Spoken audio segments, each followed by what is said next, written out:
Well, that's fantastic. We're going to get started. It's Thursday at noon. We've been doing these webinars to give people some information that they can immediately use right away. I think it's important that because of all the other stuff going on the internet that I bring you the most up-to-date, the best information I can, and the best information that my clients are using to get better in the real world, which also drives the results that we're taking care of online as well.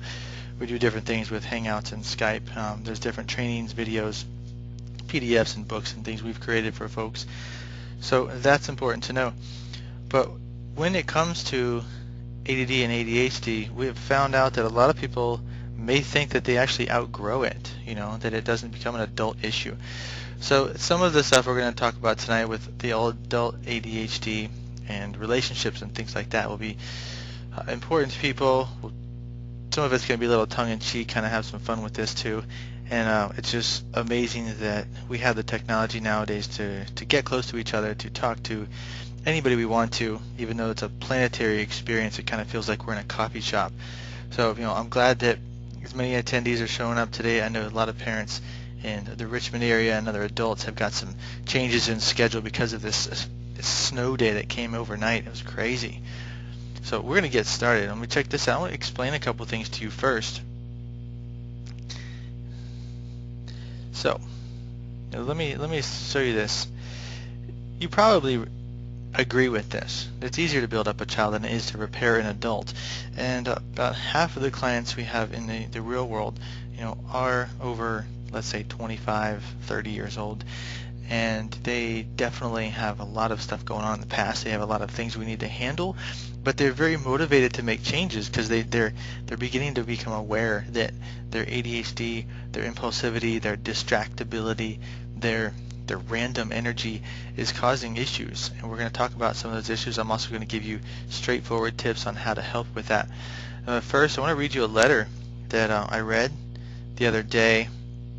It says, "Dear Doctor, we didn't know that my partner had ADD and ADHD. I had fallen in love with his brilliance, sharp wit, and his appetite for adventure.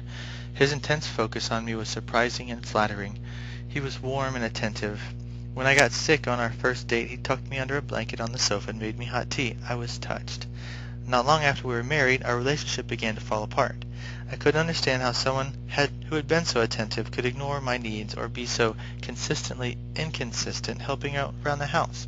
He was equally confused and annoyed. How could the woman he had married, who had seemed so endearing and optimistic, change into a fire-breathing dragon who wouldn't give him a break and wouldn't leave him alone? By our 10th anniversary, we had considered divorce. We were angry, frustrated, disconnected, and unhappy. I was clinically depressed. We stayed glued together only by our desire to raise our children well and by a feeling deep inside that we ought to be able to do better. Around that time, our daughter, who was 9, was diagnosed as having a learning disability and ADHD. In time, my husband was also diagnosed with ADHD. I've seen your posts and was wondering if you could help us." That's not a rare statement, not a rare email or message I get. It's not even a rare story I hear in the practice.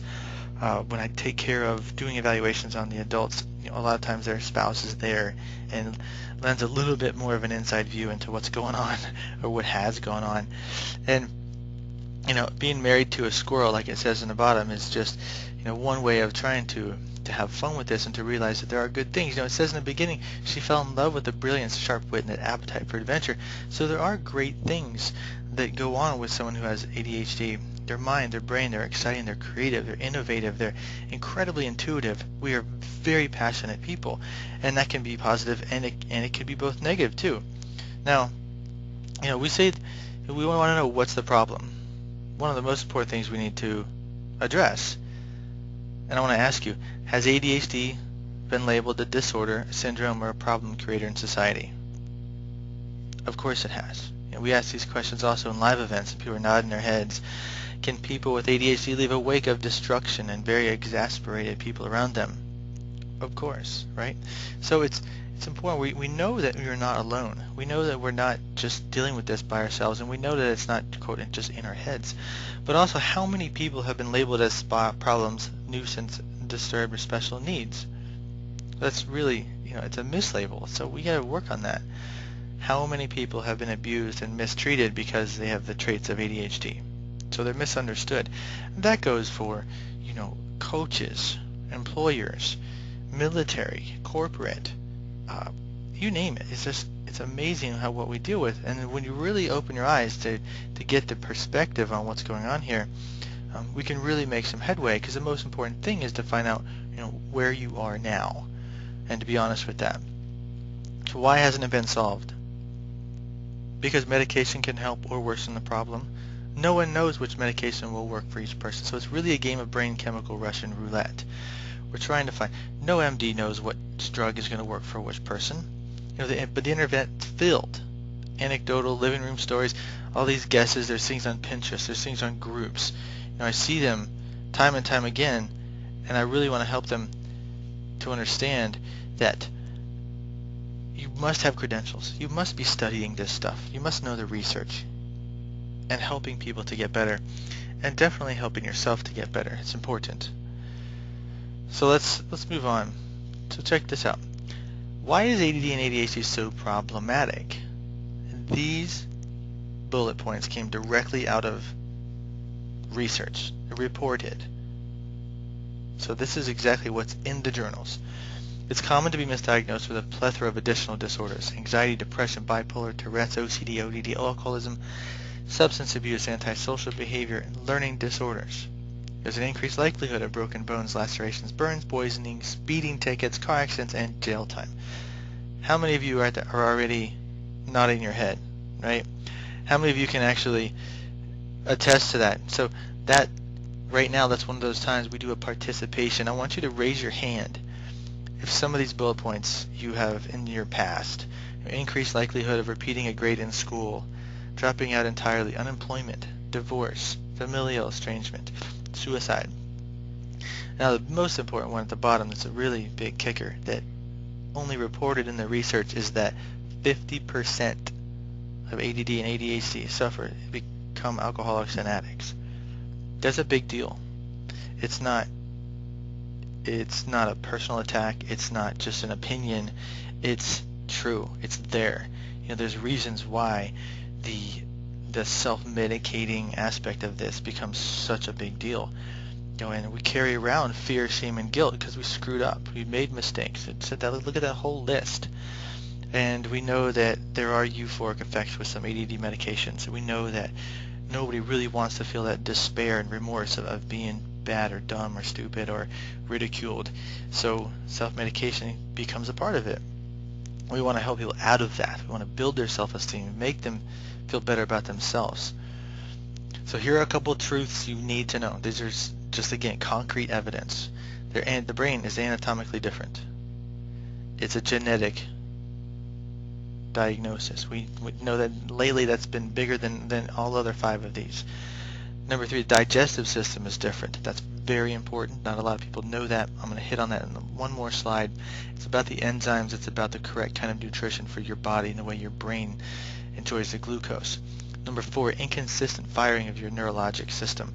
So we know left brain and right brain. It's got to function correctly. It's got to be integrated. Your cerebellum has to talk to your prefrontal cortex to give it the right kind of information. When those are firing right, that's that genius. That's that inspirational stuff. That's that really good, that time in your life when things are just going right. When you're functioning correctly, things are productive. You're making concepts come together, producing whatever successful things for you. That's when it's really hitting. And when those things are hitting right, I don't think normal people can touch us. We can do things quicker. We can do them faster. We can do a better job at them. And more often than not, do it more innovatively. I agree. Hands are going up and hands are going up like high fives. Thank you. I appreciate that, guys. This is a big deal.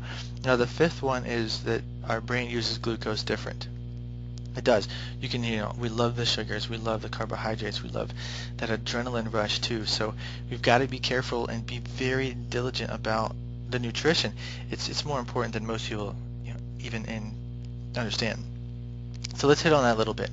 People with ADHD have this classic metabolic challenges with the words chronic dysbiosis, which is where your food's not breaking down correctly. Okay, but that affects your sympathetic nervous system. Now, most of you know that's your fight or flight freeze system. So that's always on. That's where we get that impulsive nature. That's an adrenaline issue. But if there's poor digestive movement with incomplete enzyme breakdown, we get this chronic state of fight or flight. And the incomplete digestion of those proteins, like gluten and casein, create these morphine-like products that create inflammation, which of course kicks on your fight or flight response, which of course slows down your digestion. So there's this cycle. It's tough. We got to beat this. A lot of folks that come into the practice we deal with, we look immediately at their nutritional status. And I would say 50% of them are making changes. Some of them don't even know where to start. Some are a complete wreck, and others have that part down very, very well. So that's why there's so many different aspects to what we do in the real world and practice. And then also when we're working online with folks is to get very honest and get down to the nitty-gritty of what we're eating, what time of day, what kind of portions, where are we getting it from. All the information that goes with nutrition. The counseling is very, very important. Last one is the malnutrition due to the poor absorption of food nutrients. Just think about it.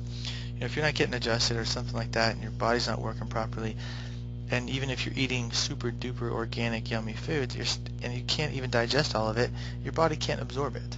So we've really got to go at this with a several prong approach to getting someone better. It's not just one thing. Someone says, oh, well, what should I eat to take care of my ADHD? Like, God, it's a huge answer. It takes a long time. It takes a long time to make the changes and to get them set. Whether you're 4 years old or 47, it doesn't matter. Nutrition's got to be fixed. So let's get into some of these tips so everybody's happy and they can say, I got some value out of this. So strategy for impulsiveness. Before you answer someone, take a break. Inhale slowly, exhale slowly. Put on a thoughtful expression and say to yourself, well, let me think about that. Put a finger over your mouth for a few seconds like you're considering what you're going to say. Okay? So, say a boss said something to you that you really just wanted to be like, what? You must be crazy. But you just say, okay, so you want to know about, and completely just reflectively comment what they just said. Or say, you're asking me to, and repeat what they just told you. It's a reflective comment, okay? It's very important. The issue with ADHD is this small gap between stimulus and response. And my job is to create more of a pause button in that gap. I want a larger gap between stimulus and response. The ability to think, which our brain works way faster than most people. So not blurting out answers. Now 3, imagine locking your mouth shut with a key to prevent yourself from speaking if you need to, and slow things down. Practice speaking slowly in front of a mirror. This will give your frontal lobes, your frontal cortex, your executive functioning a chance to get some traction, to get engaged, instead of being swept along on the tide of your impulses, which means that adrenaline spike that we love so much. The impulsiveness goes with shopping and drinking, gambling. I want you to practice pausing yourself, literally stopping and waiting. If you've ever seen a public speaker who's not really good and they say or a lot, watch someone who's a very good public speaker, and in those instances they will typically just pause and say nothing. It's very important. How many of you have ever noticed that? Let me see some hands. So in these five little bullet points, do you understand what I'm saying? Raise your hand if you're understanding that you have the power to control your impulsiveness. And it's just a little bit of a pause. Give me 5 seconds, 10 seconds. And that way you'll begin to see that you can control yourself and control certain outcomes and also do a much better job. It could literally cost you your job. So let's move on. Now, completing cycles of action creates time. That's a principle. That's an immutable law. When you complete something, you don't have to go back to it over and over and over, wasting time. Do it right the first time. All right, so let's go through 7 of these little bullet points. Got it? So, number 1, spinning plates. What I like to call also is like levitating projects. It may seem obvious to simplify your life. Duh. But we aren't the best at self-awareness. People with ADHD, we're not the best at self-awareness. But it always seems like people are always pointing out things about us that we need to fix or something wrong. But with our clients, what I want you to do is if you identify your main 3 values, that will help you to simplify your life, because I don't want you to take things out that, if something's taking up time, but it's important to you, it's your value, it drives your value. Mine would be, the core values for myself would be vitality and freedom and legacy. The basis to those is health and business and also my family. So those are important to know. Like, if those 3 things are being taken care of, okay, then I know I'm on the right track. Number 2, multitasking lies. You get that? Lies, as in liar, as in not true. People think we can multitask, and people think multitasking is great and productive, and guess what? It's not. It's exciting. It dumps dopamine into our brain, which we enjoy. But look, finish one thing, then go to number 2. Finish that. I've seen different videos of, this one guy where they had to build a birdhouse, and then during this thing they had 9 emails coming through and several text messages. And one guy multitasked the whole time, doing a little bit here, a little bit there, a little bit here, and the other guy on the left did the birdhouse, did the emails, and did the texts. He completed everything with time left over. The guy on the right didn't finish any of the 3 things. So finish one thing, go to the next. Create time in your life. Now, searching for distraction, a lot of times our brain gets bored. We get bored with something's going on. So you've got to be able to stimulate your brain a certain way. Whether we have little fidget tools on a pencil, or you have a way that you have music in the background, or a certain way that you like to work hard for 15 or 20 minutes and then boom, take a break. Your brain, if it's not getting stimulated, it's going to look for distractions. Be aware of that. Number 4 is addiction. This can be anything from shopping, TV, drugs, alcohol, exercise, really anything that causes chronic problems in your life. Now you might wonder, how in the world does exercise cause a problem in my life? Well, if you're continually getting injured, if you're continually missing appointments or screwing up a relationship just to exercise and things like that, that's not a value, okay? That's not a value-based decision. Your exercise is for your health, I get that. Now, everything else kind of makes sense. Number 5, save the drama for your mama. So adrenaline surges from drama can be enticing, but rarely does it cause anything good. Now, be realistic. State facts. Don't talk about negative stuff. And stop exaggerating and embellishing.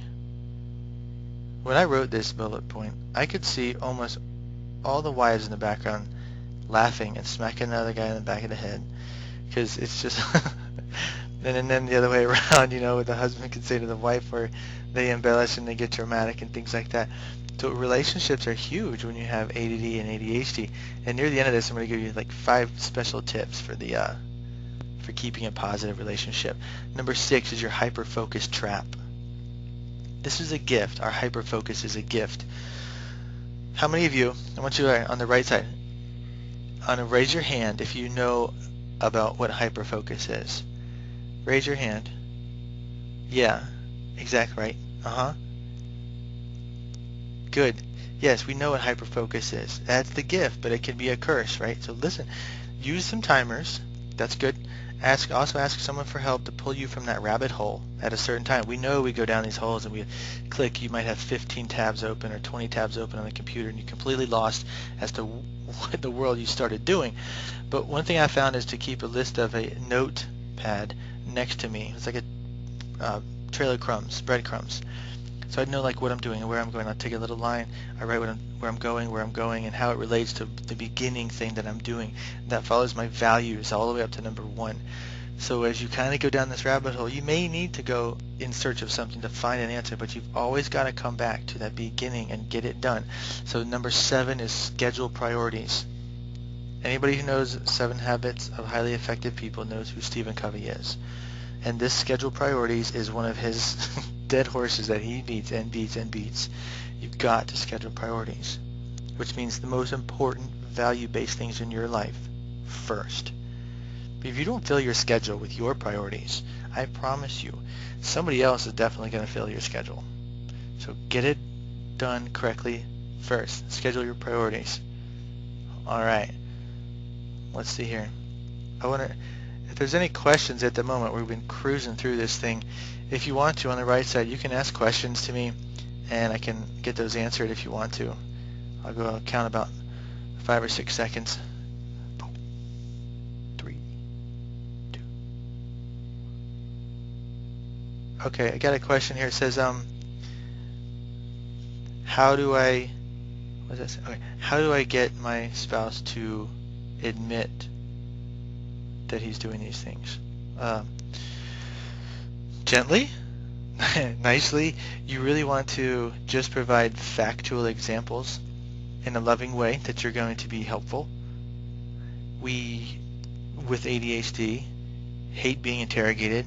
A lot of times we get on the defensive quickly, so just be very careful and just to say, look, this is an example of when I talked about, you forgetting your priorities, or this is an example of where addiction can be an issue in our relationship. Here, these are facts. This is an example.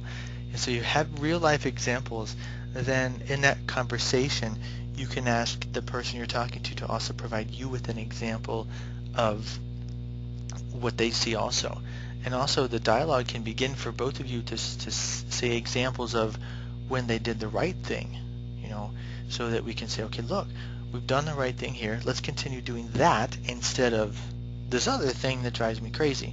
So I hope that helped you. Hope that helps. Okay. Let's see anything else. All right, let's move along. We're going to haul.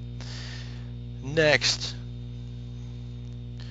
So the positive time in the relationships. I mean, we got in these relationships with people with ADHD. Maybe you didn't even know that it was ADHD, but there was something exciting about it, and passionate, and fun, and adventurous, and a little bit weird, and out of the box. Those kinds of things.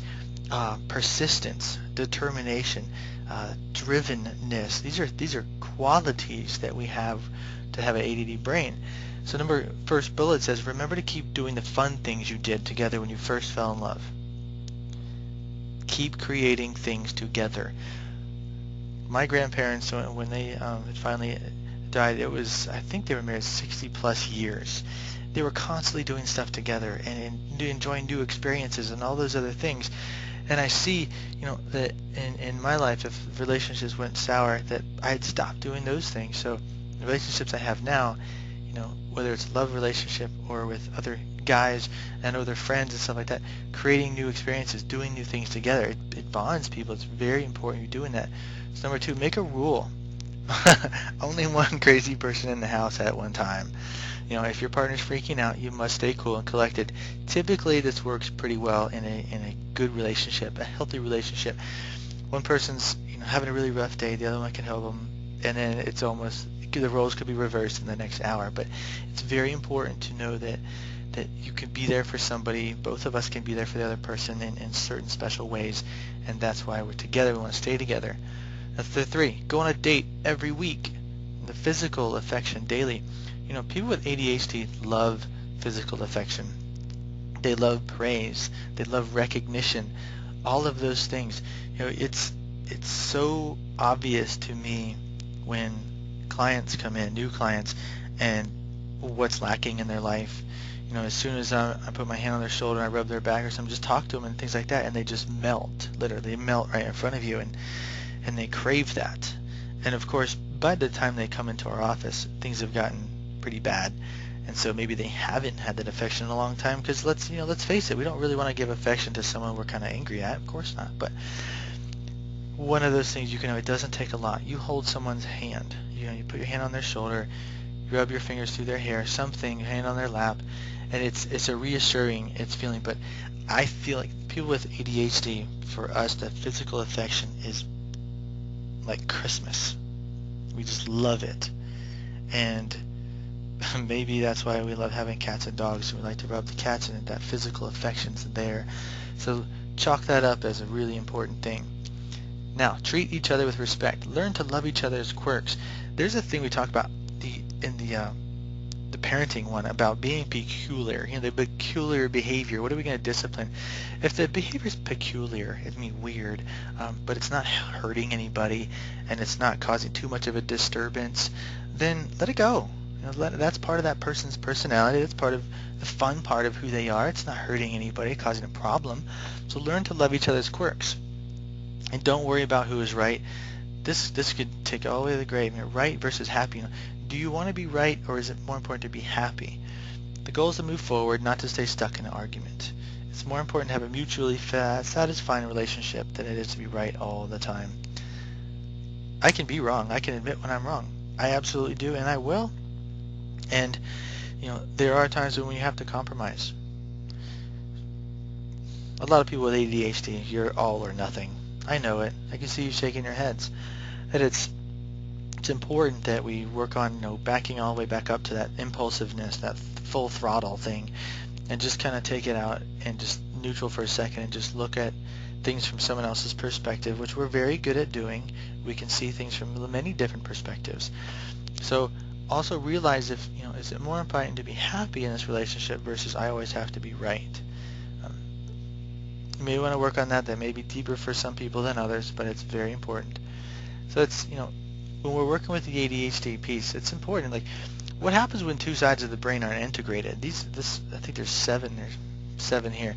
Difficulty understanding directions, difficulty with reading, late crawling, attainment of other milestones, difficulty organizational skills, impulsiveness, troubles with problem solving, and a diminished concept of consequences. I should probably bold out and underline and italicize that last one. The diminished concept of consequences. How many times have you asked your spouse, why did you do that? You knew this was going to happen. Blank. Or I've told you time and time again to do this or to not do this, and you did it, and then you knew this was going to happen. And you ask them why. I don't know. Or they have some answer that just completely doesn't make any sense. Okay? So a lot of times they're not thinking ahead. They're not thinking of the goal. They're not thinking ahead. They're very in that moment at that point. You've got to understand that. Now, as we progressively integrate both sides of the brain, the cerebellum and the frontal cortex, that's what's part of this, our program. We want to get better global brain function. The BAV is a balanced auditory, visual, the cognitive loading. These are exercises we put people through, all individual for that person. It increases the ability to synchronize sensory information. It improves a person's braking system. It improves the brain's ability to learn and moderate behavior, attention, and impulsivity. It downshifts the motor hyperactivity. Helps emotional swings and frustrations. Huge emotional intelligence. It improves all aspects of executive functioning. It creates permanent neuroplastic changes in the brain and central neurology. So as we add these new exercises and cognitive drills, we know that we're creating neurogenesis, new pathways in the brain. It's fantastic. It's absolutely incredible stuff. So what I do, I revolutionize my own life with this. I'm daily working on it. I daily work with our clients and see what's working for them and things we have to evolve and change and find what's new. Dr. Hollowell himself trained me to define and detect the causes and the triggers of ADHD. There's lookalikes. We need to know what's not ADD or ADHD. It's important. We combine the best practices. We've got nutrition, chiropractic, the medical stuff, the core strength, the personal training, the coaching, nutrition, the mind play, brainwave techniques now, the psychological assessments. We have a deep understanding of the functional neurology, its effect on all facets of human existence. Mind Play is that London-based company that has interactive brain-controlled apps and games that we're using now. They can even complete reports for teachers and therapists. Psychological assessments online to track results. Now, no more paper and sitting there and counting all the bubbles and stuff like that. Tools to improve and alter a person's neurological status. Those are the adjustments. Those are the exercises. We have improved nutrition and supplementation, also the essential oils. They improve the effect of the biological function. We talked about that stuff earlier. It's important. We also thoroughly educate and live a healthy lifestyle to provide the empowered patients to make brain-friendly life choices. We're role models. We do what we have our patients do also. So it's not like I read a bunch of stuff in a book and got a certification or bought a franchise and just started taking care of people. This is stuff we do on a daily basis in their lives and our own. So look at this. We have so many satisfied clients. These are from a wide open website where people can actually just comment, and it just keeps going on and on. It's wild. This website drives my mother crazy. She's so afraid someone's just going to shred me, but I've never had to delete any comments. It's great. They keep on coming in. So it's important. So check this out. Because you were on this webinar with me and you took the time out of your day, I'm going to extend you a 50% discount on the first evaluation that takes a full hour. Typically that's $400 an hour, and you can have $200 back. We'll save you $200 on that. And we make it easy to schedule. I know you've been on the Facebook page.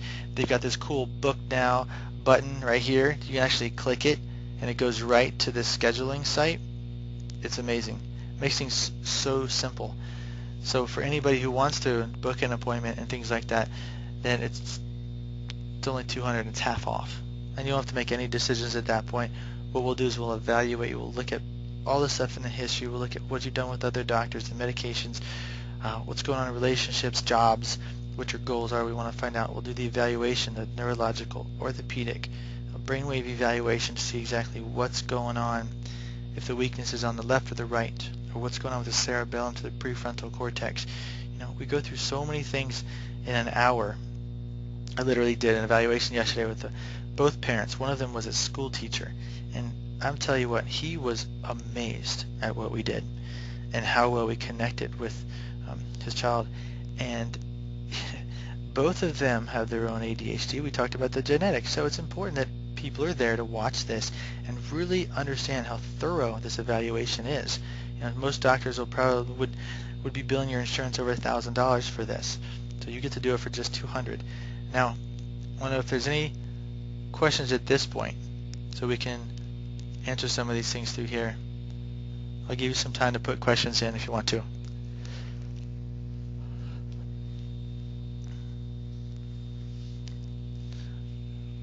Alright, so someone asked me about insurances and stuff like that. No, this is not an insurance program. This is an out-of-pocket expense.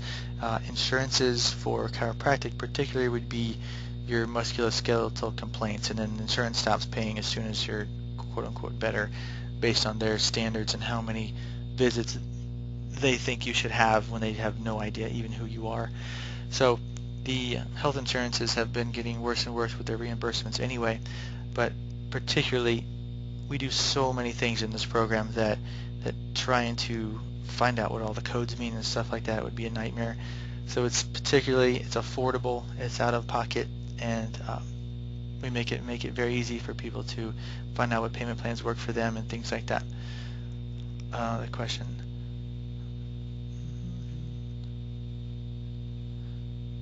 Our hours. We have later hours on Monday night and Wednesday night, so for people that work like 9 to 5, you can come in after that. And also, if you want to do a free phone consultation, you can do that. Yes, you can have a phone consultation before even meeting me if you want to. Just send me a Facebook message, and a little bit of information, and then I'll have my assistant schedule a 15-minute phone call. What's next? These things are flying through. How does the online version work versus being in the office, right? So what we're looking at is being very vigilant. We have to be vigilant on the exercises that we work together on, our nutrition. I'm very accountable to hold you accountable for that. A nutrition journal, we go through the exercises we have to do. We do it through Skype, so we can watch each other, we can work on things together. It's very in-depth coaching. It's very accountable, suited to many people's needs when they're traveling, or I have kids who are in college and taking care of them as well. So it works out very, very well. And at the moment, I'm very surprised at the results, even from people who are only getting adjusted once a week, and some folks who aren't even getting adjusted yet. So it's fantastic. What else? Oh, the MindPlay. MindPlay is a company from London that has produced videos that are kind of like choose your own adventure books, and you wear a head device from NeuroSky which reads, it's like a compact EEG, and it reads your brain waves and transfers it through a Bluetooth adapter in your laptop to control a video that's in front of you, or also control a game with your mind. Different brain waves go for focus, different brain waves for like meditating, calming, and different brain waves for the productive, that hyper focus thing. So what we're doing is we're training people in that, and then keeping tabs on their progress and psychological assessments. It's pretty cool. That's one. My oldest. At the moment, my oldest client is 47, and he's male. I have I think it's probably 50-50 females and males. I say older than 30, and the rest are under. I definitely have a large pond of like 6 to 12-year-olds in the area, and they do fantastic. They really do. Report cards get better, behavior charts get better, but I've seen the same things, same changes and benefits for every single person, no matter how old they are. All right, well listen, so I'm going to tie this up. So if you want to get scheduled, you can schedule online. There's websites right in front of you. You can go to the Facebook fan page. You can book now. And if you'd like to get a free phone consultation, just send me a message and let me know you were on this webinar, and we'll set that up afterwards, okay? Have a wonderful day and be safe out there. Bye-bye.